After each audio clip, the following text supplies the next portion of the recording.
Bienvenue à vous qui nous écoutez, qui devenez de plus en plus nombreux. Merci d'être fidèles à ce podcast. Encore une fois de plus, allô, Pasteur Patrick. Il est auprès de nous, D'accord. notre invité de marque, hein, vraiment, qui nous suit ici avec cette thématique, à savoir, est-ce que le chrétien peut perdre son salut? Nous avons abordé jusqu'ici beaucoup euh, sur la thématique. Nous avons approché beaucoup de versets bibliques. Nous avons compris ensemble, hein, que le salut, non, c'est un don. Mais il y a toujours des passages qui taureau l'esprit, qui se font, qui remettent ça en question, bien que d'autres passages vraiment sont très explicites sur cette thématique, à savoir que Dieu ne peut pas récupérer ce qu'il a donné.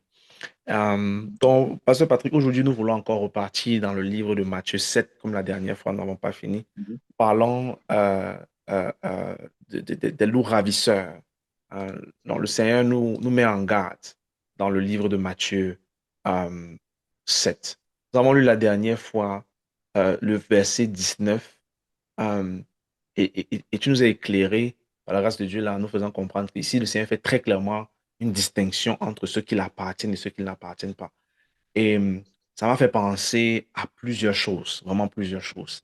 Euh, Parce que dans le monde chrétien, on voit vraiment, je sais pas vraiment peut-être trop la thématique, mais je regarde tout ça sur le regard du salut. On voit des pasteurs faire beaucoup de choses, parce que le Seigneur nous dit ici là que le faux prophète doit être identifié par ses fruits. On voit des gens faire vraiment, vraiment beaucoup de choses qu'on ne retrouve pas dans la parole. D'autres choses, on les retrouve. Mais moi, ce qui m'intrigue beaucoup plus, tu nous as orienté la dernière fois en disant qu'ils ne sont pas de la bergerie, mais il y a aussi ce Mhm. passage qui dit que euh, les gens qui font, voilà, qui posent certaines actions seraient sauvés comme au travers du feu, qu'on va éprouver leurs œuvres. Parce que très clairement, ce sont des gens qui confessent Christ. Et le Seigneur Ouais. dit que toute œuvre sera éprouvée par le feu, comme on éprouve l'or. Et si ton œuvre ne Mhm. subsiste pas, tu seras sauvé comme au travers du feu. Donc moi, je vois ici là deux choses. Dans ce passage, on a très clairement des gens tels qu'on le lit, qui ont des mauvais fruits et qui n'appartiennent très clairement pas à la bergerie, ou bien qui ne peuvent pas appartenir à la bergerie. Ça, c'est, moi, je vois là une option. Mais j'ai aussi une autre option qui me fait voir que oui, il peut être faux prophète parce que tout ce qu'il fait, de toutes les façons, aux yeux d'un véritable chrétien qui a le discernement, c'est une œuvre qui n'est pas bonne. Et donc, Oui. qui aux yeux du Seigneur ne va, au moment où cette œuvre sera éprouvée, ne va pas subsister. Mhm. Est-ce que on a aussi dans ce passage-là des pasteurs ou bien des enfants de Dieu qui font des choses et qui sont sauvés au travers du feu, ou bien c'est très clairement ceux-là, ici, uniquement, qui sont égarés et qui cherchent à détruire le peuple de Dieu. Donc, Mhm. toujours dans la thématique de est-ce qu'on peut perdre le salut, je voulais quand même un peu qu'on aborde ça, parce que ça fait quand même actualité avec, avec tout ce qu'on voit. Euh, voilà, donc juste pour comprendre aussi que dès que tu expliques, enfin, que dès que voilà, j'apporte mon explication en même temps, qu'on peut être pasteur ou on peut être serviteur de Dieu, avoir des mauvais fruits, toutefois être sauvé. Ça, c'est ce qui est Oui. ce qui serait paradoxal. Voilà, Oui, donc oui, oui, je oui. te donne la parole. Essaie un peu de D'accord. nous expliquer ça, que le Mhm. Seigneur vraiment nous, voilà, nous édifie à travers de toi. Voilà. OK, donc c'est une joie pour moi d'être là une fois de plus. Et si on commence à considérer d'abord ce que le Seigneur dit, je crois que c'est un aspect de la question dans Matthieu 7.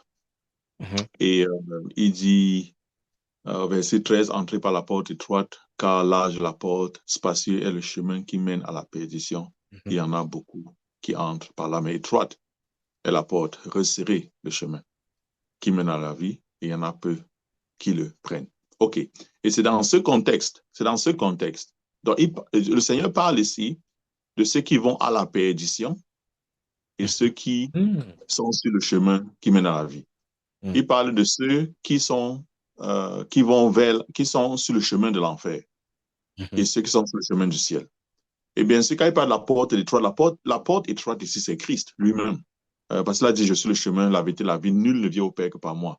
Donc, il est irrestreint à l'accès vers Dieu. Il est le seul chemin vers Dieu.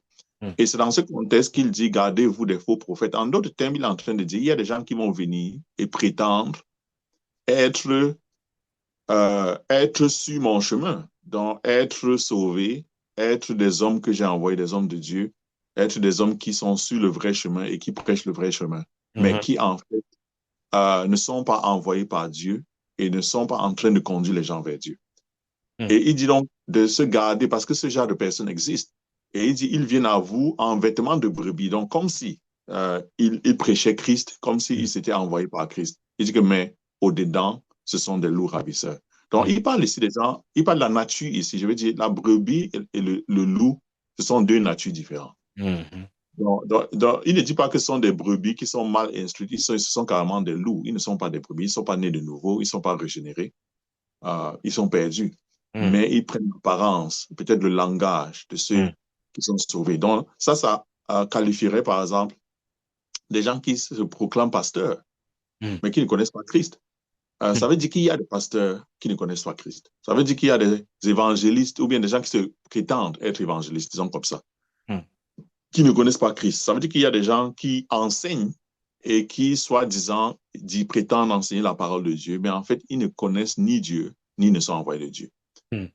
Bon, maintenant, le Seigneur dit OK, puisqu'il y a de telles personnes, ça nous cause un problème parce que maintenant, on a des gens qui viennent vers nous dans ce monde, qui prennent la Bible, ouvrent la Bible, prétendent prêcher la Bible, prétendent connaître Dieu, Hmm. prétendent envoyer les gens sur le chemin de Dieu, mais qui ne viennent pas de Dieu. Hmm. OK, et le Seigneur nous dit donc qu'il y a un critère qu'on peut utiliser pour discerner qui est qui. Hmm. Et c'est dans ce sens qu'il dit donc, vous les reconnaîtrez à leurs fruits.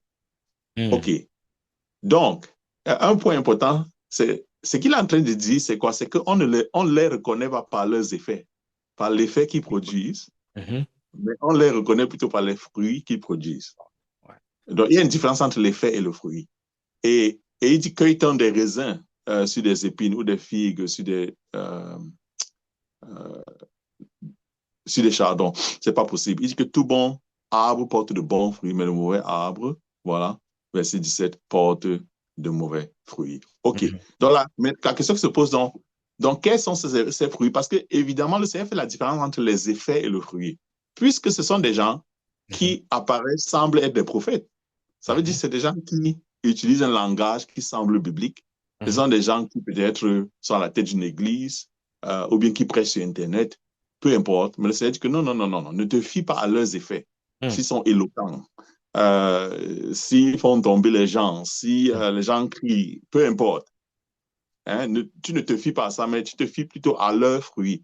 OK, et maintenant, il faut qualifier ça. Donc, quand il parle des fruits ici, il parle des fruits de leur vie. Hmm. Pas des fruits de des fruits de leur vie. Hmm.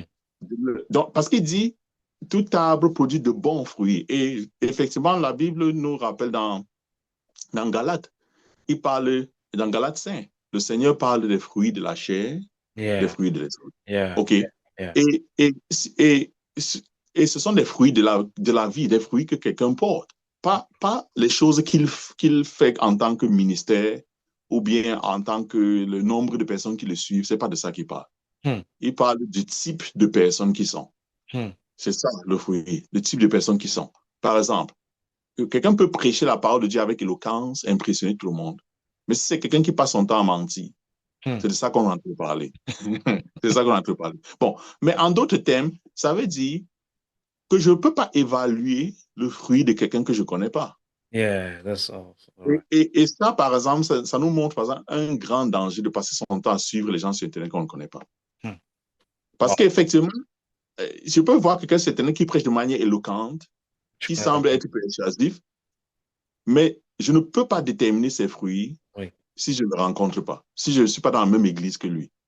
Mais je peux déterminer les fruits d'un pasteur qui est dans mon église. Oui, parce que là, je peux voir comment il se comporte avec les autres. Je peux voir comment il réagit quand on le contrarie.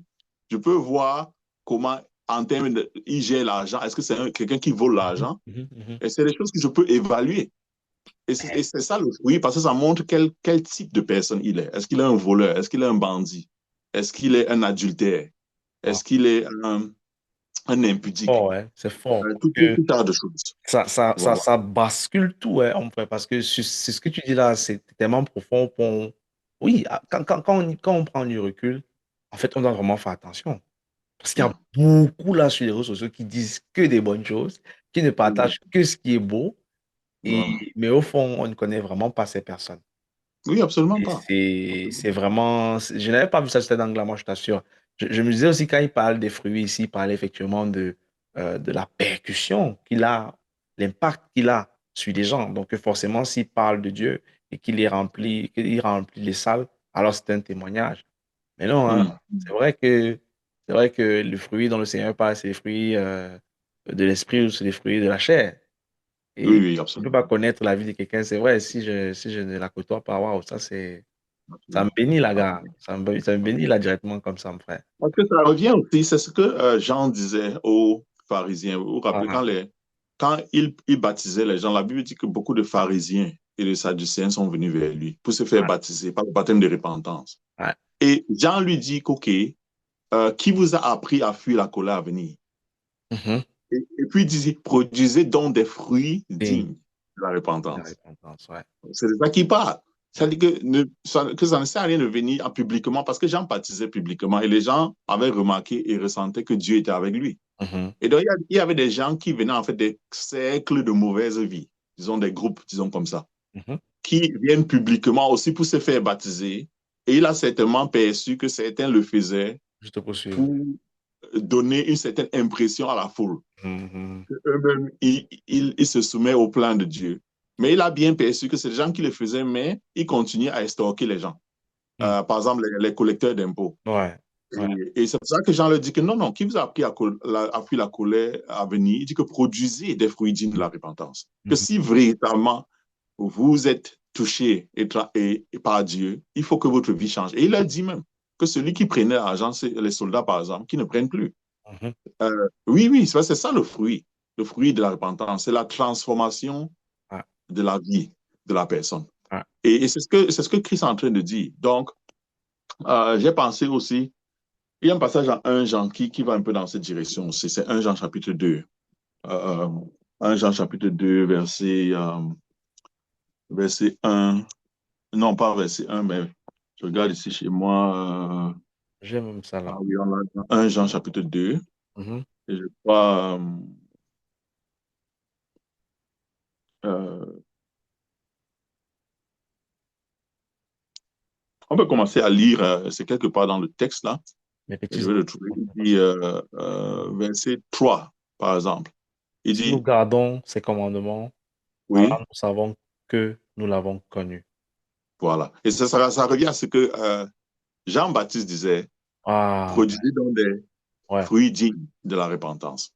Ah, Ah, c'est ça le 4. Celui qui dit, oui, je, voilà, je l'ai connu et qui ne garde pas ses commandements est un menteur. Et la vérité n'est point en lui. voilà. Il n'a pas dit celui qui dit je l'ai connu et ne fait pas de miracle. Ouais, Hein? Il n'a pas dit celui qui dit je l'ai connu et ne prêche pas aux foules. ouais. Non, non, non. Il dit celui qui j'ai connu et ne garde pas ses commandements. Cela dit ne pratique pas la Mhm. justice. C'est un menteur. Euh, il dit que c'est un menteur. Il dit que mais celui qui garde sa parole au pied l'amour de Dieu, oui. Et puis au verset 6, il dit celui qui dit, donc celui qui proclame ou qui prétend Il doit demeurer en lui, marcher doit aussi comme marcher chez lui-même. comme lui aussi il a marché. Wow. Et, et donc Et le fruit qui, qui permet de faire la distinction ou bien l'identification véritable que celui-ci la vie. véritablement a rencontré Christ, c'est la transformation de sa Ouais, vie. ouais, la vie de Oui, la c'est la personne. vie transformée. Hmm. Ah, c'est l'amour, la joie, la Hmm. patience et tout ça. Mais c'est des choses qu'on ne peut pas connaître si on ne côtoie pas la personne. Et ça veut donc dire que c'est une impossibilité. Je ne peux pas discerner si quelqu'un que je connais seulement sur Internet est un vrai prophète ou pas. Ah ouais. Je peux pas. Bon, je peux avoir une idée que Ouais, probablement, oui, mais je n'ai pas de garantie. La personne que je peux vraiment évaluer, c'est la personne que je côtoie. wow. Parce que je peux, ou bien je connais des gens qui le côtoient. Ça aussi, c'est possible. Hmm. Par exemple, je peux par exemple écouter un pasteur sur le net, peut-être je ne le connais pas personnellement, mais Mhm. peut-être je connais des gens qui sont dans son église, tu Mhm. vois, Mhm. mais qui vont peut-être rendre ce témoignage, oui, qu'on voit comment il traite sa femme, on voit comment il agit avec les finances. Mhm. Je vais te donner un simple exemple. Il y avait en Allemagne, il y a quelques années, bon, je parle de 10 peut-être 15 ans. Mhm. Il y a une église qui est dans la Bavière Mhm. qui a vraiment explosé.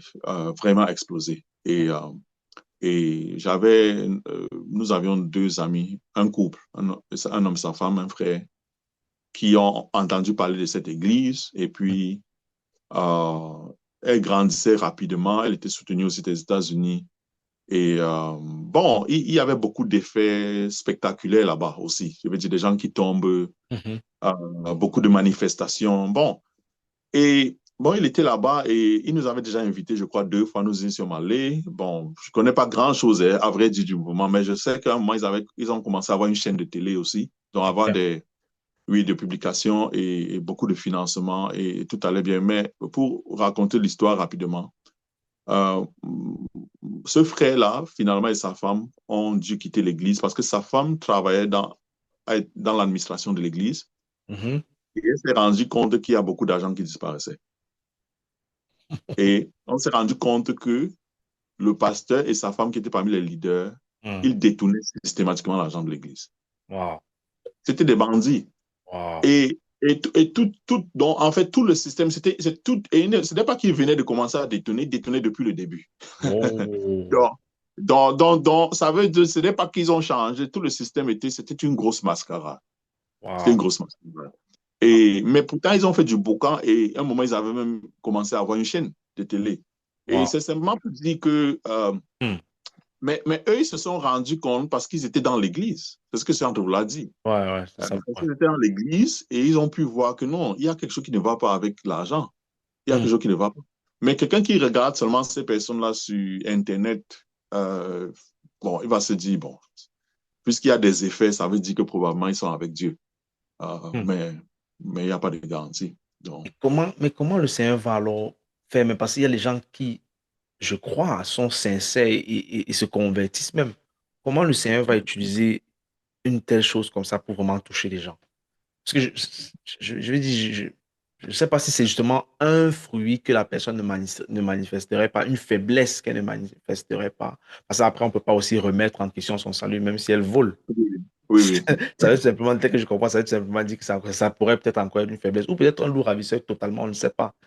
Mais moi, absolument, ce qui me absolument. surprend seulement, waouh, comment est-ce que le Seigneur pourrait utiliser, barrer tout cela comme ça pour vraiment, et arriverait à toucher les gens et à sauver Bon, les gens. Ça, je pense d'abord qu'il y a deux choses. Premièrement, il faut se rassurer aussi que véritablement les gens sont convertis. Je pense que ah parfois ouais. aussi, on voit des mystères, on suppose que les gens se convertissent, Mhm. mais ce n'est pas toujours le cas. Ah ouais. Il y a de cela quelques années, par exemple, nous avons entendu parler d'un mystère aux États-Unis, j'ai oublié le nom, Mhm. qui avait des masses de gens en Californie. Il s'est arrivé autant, il faisait même les cultes dans les stades, parce que Mhm. des milliers de gens venaient, des gens qui ne vont jamais à l'église. Mhm. Et on chantait, on priait, et quelqu'un nous a fait part de ce ministère et nous a encouragé à aller là-bas voir. Nous sommes allés sur la page Internet. Et Mhm. donc, lorsque je regarde la page Internet, je commence à faire attention à ce genre de choses. OK, qu'est-ce qu'ils croient? Premièrement, il n'y avait rien sur la page Internet sur ce qu'ils croient. OK, ça va. Mais maintenant, deuxième chose, c'était au niveau des témoignages, tu Mhm. vois. Donc, je suis allé pour voir un peu les témoignages. Il y a beaucoup de témoignages, beaucoup de vidéos. Mais Mhm. dans tous ces témoignages, il n'y a aucun témoignage de conversion. C'était les témoignages de quoi alors? C'était des La témoignages, guérison, la maladie, oui, l'argent. que je suis tombé, oui, des témoignages que mon business marche mieux, Mhm. les témoignages qu'il y avait une malédiction sur moi et c'est comme si ce n'est plus là. Mhm. Des témoignages où des gens prétendent, par exemple, aussi être guéris, je dis Ok. physiquement. Ouais. Oui, il y avait toutes sortes de témoignages, mais il n'y Ok. avait aucun témoignage de conversion. Wow. Il y avait personne qui a dit, j'étais souillé par le péché, je vivais loin de Dieu Des et choses. au travers de ce ministère, j'ai rencontré Christ. Wow. Aucune personne. Et il y avait des dizaines de témoignages, peut-être 20 ou 30 sur le site. Wow. Et tu vois, ma femme et moi, nous avons regardé ça et nous avons remarqué ça instantanément. Mhm. OK, donc quelqu'un peut voir, il dit qu'OK, il amène beaucoup de gens à Christ. Mais, mais, mais peut-être qu'il n'y a même pas une conversion. Ouais. Ouais. C'est ce que ça veut dire. Donc parfois, on suppose aussi, parce qu'il y a des foules et parce que les gens chantent beaucoup, que les gens se convertissent. Mais est-ce qu'il y a des témoignages de conversion? Je pense que c'est la première question qu'il faut se poser. Est-ce qu'il y a quelqu'un qui dit vraiment, j'étais hors de Christ, je ne connaissais pas Dieu, Je suis et venu. Seigneur a transformé ma vie? Voilà. Alors, pourtant, c'est ce C'est qui d'abord le est. numéro un. Ouais, Oui, c'est ça le plus important. Le Seigneur dit, réjouissez-vous de ce que oui. votre nom soit écrit dans le livre Voilà. et non de ce que vous avez, vous faites des miracles où les démons vous êtes soumis, quoi. Voilà. Ah ouais, ça, c'est. Bon, ça, c'est le numéro un. Mais maintenant, le numéro deux aussi, c'est que un faux prophète pourrait aussi prêcher et des gens se convertissent. C'est aussi Mm. possible. OK? OK, pourquoi? Parce que dans Romains, je crois que Romains 1,16, l'apôtre Paul dit Ah, euh, plus je n'ai pas important honte. que Christ soit Oui, péché. Oui, oui. que je n'ai pas. Non, ça c'est Philippiens. On peut aussi regarder ce passage. Mais dans Romains, il dit je n'ai pas honte de l'évangile de Christ. Il Mhm. dit que car c'est la puissance de Dieu pour quiconque croit. OK. Mm. Il dit que l'évangile en soi-même est la puissance de Dieu, Ah, c'est pas la personne. indépendamment de celui qui prêche. Mm. Mm. OK. Ça ne veut pas dire que celui qui prêche ne joue pas un rôle. Oui, parce que parfois Dieu manifeste plus de puissance. Quand il l'utilise, il voit un canot qui est plus ouvert à lui. Ça, c'est clair. Mais indépendamment d'abord de la personne qui prêche, l'évangile en soi-même a déjà une puissance. Ah ouais. Amen. Ça, c'est numéro un. Et c'est pour ça que l'apôtre Paul dit dans Philippiens, on peut peut-être trouver le passage, je pense que c'est Philippiens 1. Mhm. On peut regarder un peu le passage. Bon, je cherche dans Philippiens Euh, Paul Timothée, serviteur. Hum, oui, lui parle de la prison, là. Je vais commencer. Ainsi que vous portez de mon cœur, Dieu m'a fait témoin. Hum, Euh, il dit qu'il est en prison et qu'il y a des gens qui prêchent. Oui, oui, c'est bien, je crois. Je crois que c'est Philippiens 1, verset 17. Oh, Philippiens 1, verset 17. ah oui, c'est ça. Mhm. Oui, oui, oui, oui, OK, il dit au verset 16, quelques-uns, il est vrai, il parle du fait qu'il est en prison. oui. Oui, quelques-uns, Euh, il est vrai, pêche il est Christ, vrai, pas envie. prêche Christ par envie ou par esprit de dispute. OK, donc on voit maintenant la motivation. Il y avait des gens qui prêchaient pour faire concurrence à l'apôtre Paul. C'est- il n'avait aucun amour pour les gens perdus, c'était Ouais, simplement pour faut pas plaider à rivaliser. d'autres. Hum, Voilà. Et il dit ceux-ci agissent par amour, ça c'est une catégorie. hum. Voilà. Et maintenant, verset 17, tu peux lire verset 17. Tandis que ceux-là, animés d'un esprit de dispute, annoncent Christ par des motifs qui ne sont pas purs et avec la Voilà. pensée de me susciter quelques tribulations dans mes liens. Voilà. Bon, le point, c'est que c'est des gens qui annoncent Christ avec des motifs qui ne sont pas purs. Ouais, ouais. Voilà. Maintenant, au verset 18. Qu'importe. De toute manière, que ce soit pour l'apparence, que ce soit sincèrement, Christ n'est pas moins annoncé. Je m'en réjouis et je m'en réjouirai encore. Voilà. Et la question que tu dois se poser, OK, comment il peut se réjouir quand les gens prêchent Christ avec des motifs impurs? Mhm. La seule réponse, c'est parce qu'il sait que l'évangile lui-même Est puissant. est une puissance. Ouais. Voilà. Et elle va accomplir son œuvre d'abord, indépendamment d'abord de celui qui prêche. Bien sûr, elle est amplifiée quand celui qui prêche lui-même est un vaisselle, un Ouais. vase Ah non. Mhm. que Dieu utilise. Mais néanmoins, l'évangile en soi a déjà sa propre puissance. Et c'est pour ça qu'il dit qu'il s'est réjoui, plutôt moins. Wow. Wow. Cela veut donc dire disons, que le fait que quelqu'un se convertit sur un ministère, ce n'est pas une marque indélébile que Mhm. cette personne euh, vient de Dieu, ou bien vient avec des motifs purs, qui ne fait Ouais. pas ça pour l'argent, Mhm. ou bien pour avoir une grosse réputation, peu importe. Parce que, par exemple, si quelqu'un crée une église pour avoir de l'argent ou devenir riche, bon, dans Mhm. le cadre de l'église et dans le cadre de la lecture de la Bible, il va parfois lire des passages sur le salut. Yeah. Voilà. Yeah. Yeah. Et oui, il y a des gens qui cherchent, Dieu va les rencontrer, Dieu va les toucher. Mhm. Mais donc, quand Jésus parle des fruits, il parle de la transformation de la vie. Wow. Ça, c'est l'élément le plus Mhm. certain, si on peut dire, Mhm. Et donc, de l'impact de l'Esprit de Dieu, de la vie de Dieu mhm. dans un homme. Oui, Donc, frère, et donc pour revenir encore sur la thématique initiale qui était basée sur le salut, ça veut dire que oui, effectivement, on peut donc avoir des, des chrétiens qui sont sauvés aux yeux de Dieu, mais qui ne manifestent pas des fruits là, à la fin de la journée. C'est-à-dire que tu peux avoir un chrétien pasteur, bon, on va pas dire les fruits parce qu'il y a plusieurs fruits. Ouais. On peut dire qu'il ne manifeste pas certains fruits. C'est mieux peut-être de dire ça comme ça, parce que forcément, il doit avoir des fruits. Mais ce que oui, j'essaie de voir seulement dans la parole, c'est que parlant de Matthieu 17, il peut y avoir des loups ravisseurs qui font des Mhm. dégâts euh, parce que d'un côté, ils ne sont pas du tout de la bergerie, mais Oui. il peut aussi avoir des autres qui font des dégâts, qui seraient sauvés au travers du feu, comme on a vu, et qui, Mhm. et qui dans certains domaines de leur vie, ne manifesteraient pas certains fruits. Je crois que j'ai un problème avec ma caméra. Oui. Je ne sais pas, la caméra ne marche pas. Ok. Voilà, c'est bon. Donc, je disais que pour revenir sur la thématique encore du salut, ça veut dire qu'on peut se retrouver donc avec des chrétiens, pour parler encore peut-être des pasteurs ou des prophètes, des faux prophètes, qui sont carrément hors de la bergerie, parce que n'ayant pas, n'est-ce pas, des fruits euh, qui témoigneraient vraiment leur conversion. Ou alors on peut avoir des,